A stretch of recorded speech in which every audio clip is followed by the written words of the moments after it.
সবেমাত্র দুর্গাপুজো শেষ হয়েছে, তাই শীতের মিষ্টি অথচ শীতল বাতাস নদীর দিক থেকে এসে শীতের আগমনের আগাম বার্তা দিচ্ছে। জেটিঘাটের শেষ প্রান্তে একটা মাঠ আছে, যেখানে প্রত্যেক বছর রথের মেলা বসে। সেই মাঠের সামনেই একটা বড় গাছ আছে। গাছটা খুবই জরাজীর্ণ, তাই আদপে ওটা কিসের গাছ সেটা বলা যে কোনো মানুষের পক্ষেই একটু কষ্টদায়ক হবে। আমার সবথেকে প্রিয় জায়গা হলো সেই গাছের নিচেই, তাই আজও বসে পড়লাম সেইখানে। আজ অন্যান্য দিনের তুলনায় মানুষের ভিড় সেই রকম নেই।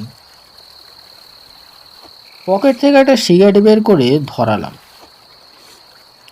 কিছুক্ষণ এভাবে বসে থাকতে থাকতে মনটা অনেকটা হালকা হলো। সিগারেটে শেষ টান দিয়ে সেটাকে ছুঁড়ে ফেলে দিলাম। হঠাৎ এক ফোঁটা জল এসে পড়লো আমার